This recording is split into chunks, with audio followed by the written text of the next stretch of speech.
My favorite lenses among 10,000 couples portraits. So here is what I did. I wanted to see which of these lenses were my favorites overall when it comes to couples portraiture for weddings. So I took specifically weddings, couples, portraits, and I took a sample set of 10,000 images and I looked at what percentages were made up of each lens. Now the top three were my 35mm, this guy, the 35, this is the Canon 35 1.4, and then I also have in number 2 is the 50mm 1.2, and number 3 was actually surprisingly my 24 1.4. Now once again, those of you that know me and know my body of work and education know that we have kind of gone back and forth. I've shot a lot of Sigma, I love their art series lenses, and I'm kind of back on Canon right now, and the main reason is because I notice over time, I get better autofocus consistency out of my Canon lenses. I love the Sigma art glass and the quality of it and the price point, everything's amazing there.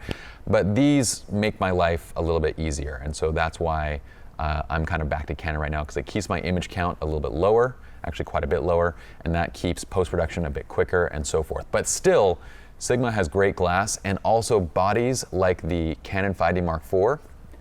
This has dual pixel live view autofocusing, which helps to alleviate much of that autofocus issue that I was experiencing with the arts in the first place. Sigma also has good customer service.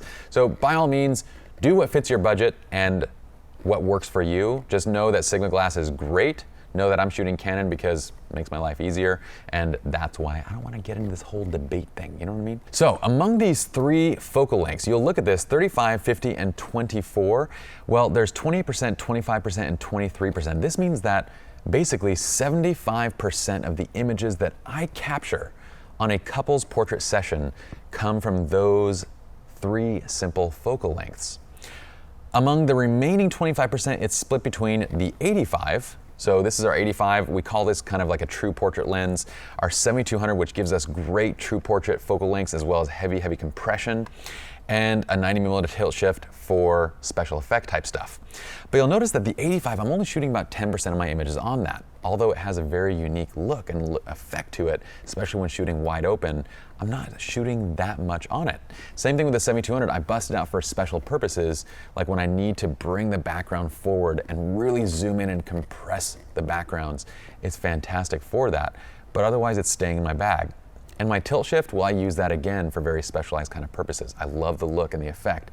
But if you said pick three, it would be the 35, the 50, and the 24. Now let's talk about kind of the definitions real quick. So I defined these as a 35mm lens. This guy right here, you'd use this for journalistic moments, as well as exaggerated environmental portraits. So let's kind of take a glance at that kind of stuff. So this is a 35mm portrait. We're gonna walk through how this image was created later on, so don't worry about that. But it's a great wide shot that features the couple in this environment. Okay, again, 35mm used close up during an engagement session gives it that kind of journalistic vibe. We can see a lot of the scene, it looks fantastic. We just want to be careful to not frame our subjects towards the edge of the lens because it does have quite a bit of distortion. That's where the kind of exaggeration can come into play, because when you're shooting up close, so long as you place your subject towards the center like this image, it does a nice job of exaggerating lines. Those could be lines of a veil around the edges. It could be legs. Like let's say you shoot this as a portrait aspect ratio, right? You shoot this way, and your model, you place the legs as they kind of extend towards the bottom of the frame, it'll actually make legs look longer. And that's what we mean by exaggerated portraits. So it's fantastic for that. Now the 50mm, so this guy. So this guy is fantastic for portraits, environmental portraits. It's kind of that all-around lens that you can get really great effects on. So this is shot just natural light. I think we're using a reflector just as a white reflector bounce, but super simple. And you can use it kind of closer up. You can use it a little bit wider. Don't go too close on it. So don't go to headshot length because it will still have some distortion there. And that's why we don't call this a true portrait lens, but it is a portrait lens. Okay, so you can use it for portraits. The 24. So this guy that's on the lens currently, we call this our environmental portrait lens. Basically, we're shooting those wide environmental landscape type shots. Shots like this, we're gonna again talk about the lighting and how it's set up, but it does a great job of exaggerating the scene and just making it look epic and dramatic, especially when you have a veil drop thrown into it.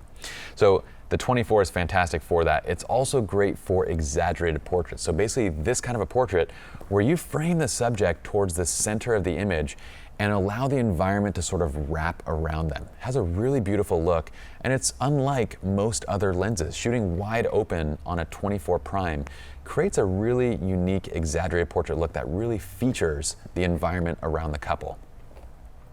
The 85. So again, our 85 is great for compression. It's also a true portrait lens. So you can stand back and get this image on the left where you have great compression, background fall off that looks incredible because you can go up to 1.2 or 1.4 on say the Sigma 85. And then you can step right in close and shoot a close-up portrait with the exact same lens because you're not going to get any distortion, any other kind of lens effects that are going to distort the faces. It's a true portrait lens. So very versatile. The 85 again used for a true portrait up close, and you can see how that background just smushes into that beautiful bokeh. Looks fantastic. 7200, this is where we're talking about environmental compression type shots, right? So in this scene, the ocean is actually very, very far behind the couple. We're stepping back and zooming in to 200 millimeters to make it look as though the ocean is right behind them. In reality, it is not. So it's fantastic for those kinds of compressed images. Also, the 7200 is great for candid journalistic images, and you'll notice that in this shot, we're again zoomed to like 150-ish millimeters in the focal length. You'll see that they're actually probably like 200 meters in front of this pergola, but it looks like the pergola, or the whatever it's called, pergola, same thing. Rotunda, that's what it is. It's a rotunda. The rotunda looks like it's directly behind them, and that's that compression taking effect. As we zoom in, the backgrounds are looking as if they are closer to the subjects. Okay, so really nice effects. And I know what causes compression, guys. Please, please. Let's just all understand that focal length's exaggerated. So the tighter the zoom, the more it exaggerates compression. I know there's no real difference.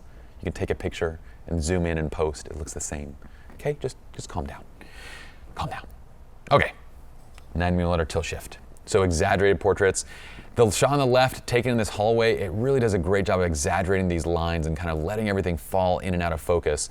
Same thing in the middle shot, letting the dress fall out of focus. Same thing on the right shot, letting the dress, the suit, everything above and below the eye lines fall out of focus. It's fantastic for that. It can create that miniature look, or it can also just bring your attention into the focal plane. And I love the tilt shift for that. It has that very soft and kind of just beautiful, ethereal kind of feel that works so well for wedding portraits. So, that's it for our 6 favorite lenses, or the 6 most used lenses when it comes to couples portraiture. Again, in my top 3, if I'm going out to do an engagement session, I'm just gonna take my 24, my 35, my 50, and maybe a specialty lens, like maybe either my 85 or the tilt shift, depending on what I feel like the clients want. But I'm gonna go a little bit minimalistic. On weddings, we usually have a little bit more of our gear, but that gives you an idea of what gear we're using the most. So even on the wedding day, if you say you need to go to the beach, leave all the other gear somewhere safe and don't carry every single thing out there. Try and be a little bit minimalistic so you can move quicker and think more creatively. That's it. Let's go ahead and move on to the next video.